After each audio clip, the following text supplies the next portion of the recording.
250 pounds, and ready for his first match, he is Caliente!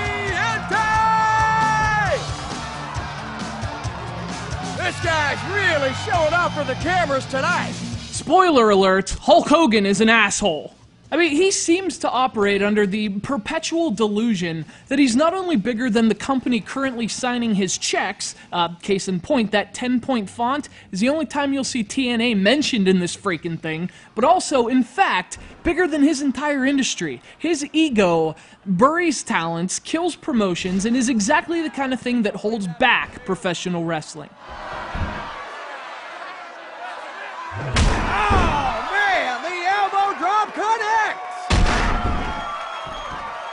But with all that said, I'm not sure the Hulkster has ever done anything more offensive than this game. This is Hulk Hogan's main event, and this game is almost as painful as watching Hulk Hogan.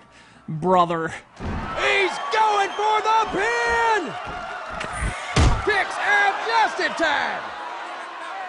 And for a moment, let's ignore the irony of naming a game that claims to have more than 50 wrestling moves after a guy who performed a fraction of that total in his entire career. I'll give you the clothesline and the leg drop. I mean, come on, that's about where Hulk's arsenal ended. And you know, if I'm AJ Styles or Bobby Roode, this game is where my allegiance to TNA would end too. It's nice of Hulk to put over the young talent in his own promotion by putting them in his brand new video game. Oh, wait, he didn't do that at all? Of course not. And it's nice of the Hulkster to actually get involved with this game, too. I mean, you know, with such a busy schedule of sitting on his ass, it's nice to see he recorded so many voiceovers. Oh, wait, he didn't do that either? Oh, you mean the extent of his involvement was selling his name, like some corporation buying naming rights to a football field? Of course it was.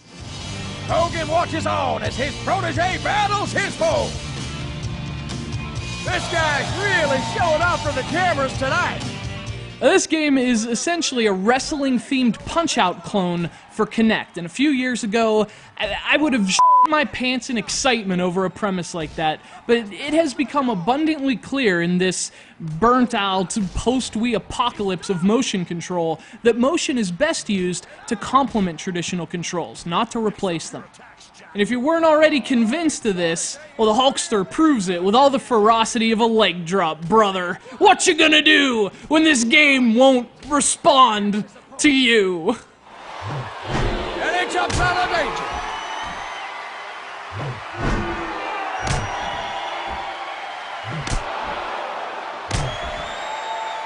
So first of all, the motion recognition is just awful, but even if it worked, that wouldn't do a whole lot for this broken mess of a game. I mean, it says it's a wrestling game, but what it really is a game of Simon Says, or Terry Says. You just watch a little icon of Hogan, which shows you what to do. You have no options. Obey Hogan or lose. You know, ask Samoa Joe. He'll tell you what that's all about.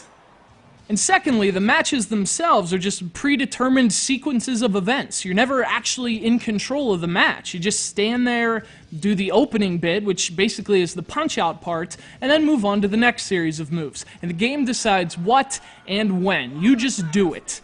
Or at least, you try. And that sucks. And most importantly, when creating a wrestler, there's no option for long hair. In a wrestling game. I guess ripping off CM Punk stops at the X'd up wrist tape.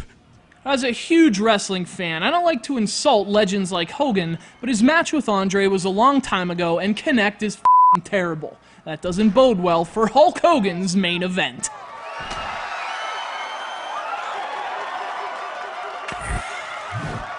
Backbreaker!